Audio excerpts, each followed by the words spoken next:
Siapa yang nahan?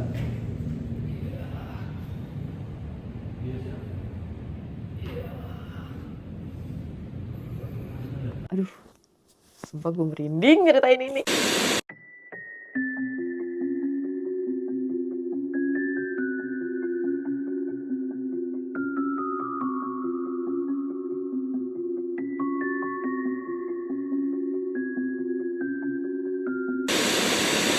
Hai, gue Taca, gue akan nyeritain kisah-kisah dari dunia lain sebelum lo tidur.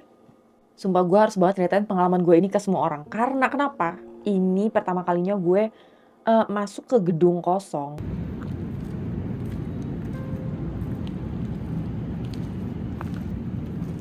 Dan gue banyak ngalamin kejadian-kejadian mistis di situ. Ceritanya gue ini lagi penelusuran sama beberapa konten kreator. Mungkin ada yang follow juga Misteri Tapal Batas, Jejak Tapal Batas, Lari Malam Misteri, dan Gilang dari Lonceng Misteri. Nah, waktu itu gue sama teman-teman gue ini lagi penelusuran ke salah satu gedung terbengkalai. Pokoknya salah satu kota di Jawa Barat lah. Gedung ini tuh kosong udah dari tahun 2019. Bahkan dari sebelum COVID. Dengar-dengar sih katanya gara-gara masalah biaya. Jadi tuh mangkrak gitu. Mungkin bangunannya nih sekitar setengah lah. Jadi tuh tembok-temboknya, semua gedung itu udah berdiri. Udah bener, udah kokoh. Cuman belum ada kayak finishing-finishing kayak pintu, jendela itu tuh belum ada. Jadi masih bolong semuanya. Dinding-dinding semuanya juga belum dicat. Jadi masih bener-bener bangunan mentah gitu loh. Nah, kita nih nggak pernah lihat ada konten kreator lain yang bikin konten di gedung ini. Makanya kita penasaran banget pengen datang. Soalnya, FYI, kalau gedung atau bangunan apapun yang udah lama nggak dipakai, itu pasti ada yang nunggu. Jangan kan bangunan yang udah lama nggak dipakai, rumah lo aja misalnya jarang ditempatin, itu udah pasti ada yang nungguin. Nah, hari itu gue sama teman-teman gue janjian sekitar jam 7 malam. Teman-teman dari Misteri Tapal Batas itu semuanya udah pada ngumpul di lantai 5. Sedangkan gue baru datang waktu itu jam 7 lewat. Nah, kebetulan gue nelpon nih waktu itu sama Spencer. Gue tanya kan, gimana nih cara naiknya ke atas ke gedung itu? Terus katanya, kita semua di lantai 5 nih, lo naik aja langsung, buka gerbangnya sendiri. Soalnya di situ tuh nggak ada yang jaga. Terus gue mikir, iya kali gue jalan sendiri ke atas kan. Nah, kebetulan tuh gue lagi bawa mobil sendiri. Tapi kayak nggak mungkin banget nih. Gue datang ke gedung itu, terus masuk sendirian ke gedung kosong. Nyamperin teman-teman gue di lantai 5. Apa kabar gue dari bawah sampai lantai 5. Akhirnya gue memutuskan untuk nunggu Gilang Lonceng Misteri sama Al dari Lari Malam Misteri di bawah. Udah tuh, gue nunggu di mobil. Karena gue nggak berani masuk sendiri. Akhirnya gue nungguin lah. Gue nungguin di situ kan di depan pagar persis. Jadi gue belum buka nih, belum masuk ke gedungnya. Gedung itu udah ditumbuhin sama banyak tanaman liar. Pohon-pohonnya juga udah lebat banget, kayak hampir ngebentuk hutan kecil, ngerti gak sih? Nah, gue nunggu di situ sendirian. Gue nunggu sambil mainan handphone kan. Aduh, sumpah gue merinding nyeritain ini. Mobil gue kan lumayan kecil ya, jadi kalau misalnya lu nunduk pun, di kanan kirinya itu kalau ada orang lewat, pasti kelihatan. Di mata lo yang samping ini tuh pasti kelihatan. Tiba-tiba gue ngeliat ada bayangan orang. Itu bayangan bentuknya laki-laki, siluet hitam gitu, tapi gue ngeliat ada beberapa orang yang ngintip di kaca gue kayak takut. Gue langsung yang kayak nggak ada pas gue lihat itu. Ya udahlah ya, namanya juga gedung kosong terbengkalai, pasti ada dong. Sumpah gue merindingnya nggak hilang-hilang. Kelihatan nggak sih? Kelihatan nggak sih?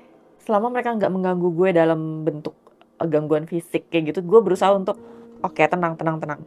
Gue nunggu si Gilang sama si Al datang. Akhirnya mereka datang nih, terus kita jalan ke lantai 5.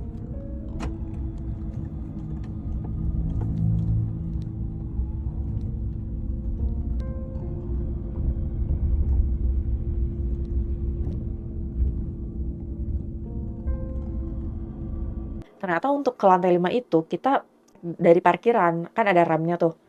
Kita naik parkiran dan mereka, teman-teman dari MTB itu emang ada di parkiran lantai 5.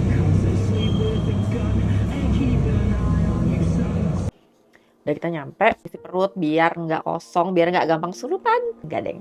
Singkat cerita, mulailah kita nih penelusuran. Jadi yang inframe malam itu tuh cuma gue, Gilang, Al, dan Arendi. Kita tuh pindah-pindah lokasi. Jadi masih dalam satu gedung, tapi ada yang kayak menurut Arendi tuh di sini energinya cukup besar. Jadi kita di sini, terus nanti kita pindah lagi kemana gitu kan biasanya.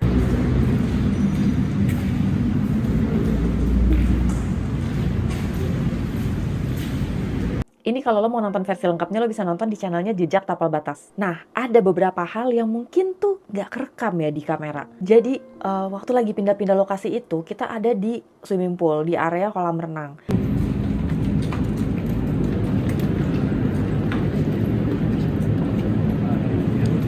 area kolam renang ini tuh di atas, jadi nggak di bawah ya kolam renangnya.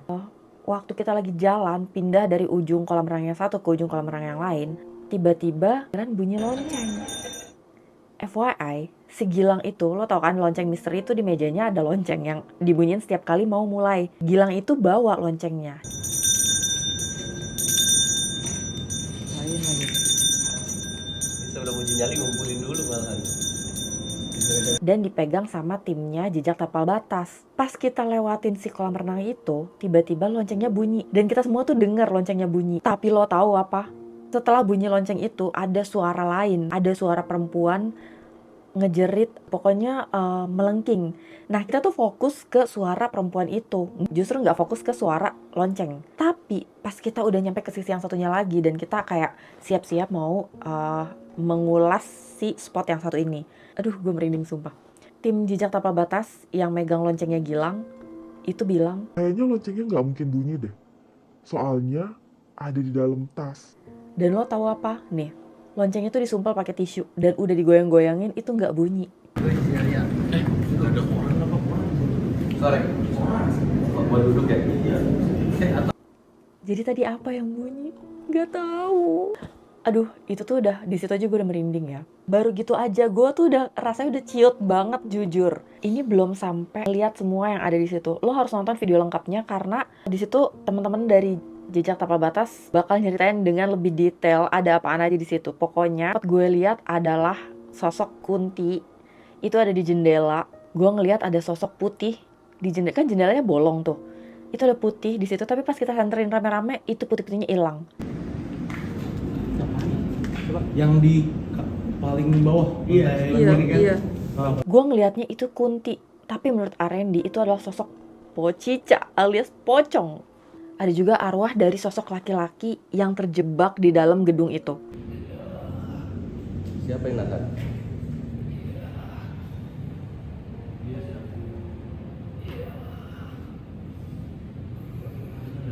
Jadi kalau menurut dia gedung itu tuh ada kayak penguasanya dan dia tuh ditahan di situ sama si penguasa itu, jadi dia nggak bisa kemana-mana. Terus sosok lain yang berbentuk kayak siluman gitu, aduh gue nggak ngerti deh. Pokoknya yang gue lihat tuh sosoknya ada Kunti, ada berupa anak kecil, ada juga orang yang ngintip-ngintip di mobil gue tadi. Dan yang paling gongnya adalah waktu uji nyali. Wah itu sumpah. Jaya Langkung, Jaya Langset. Di sini ada pesta. Gue sama Al uji nyali sambil main jelangkung. Ini akan gue upload di video terpisah ya. So, sekian dulu cerita horor gue malam ini. Kalau lo punya cerita yang sama seremnya atau bahkan lebih serem, lo boleh kirim cerita lo ke gue. Boleh komen di sini atau email gue di bawah sini. Boleh juga DM ke Instagram gue @tacha horror story. Cerita yang paling serem nanti bakal gue bacain di sini. Semoga malam ini lo bisa tidur nyenyak ya.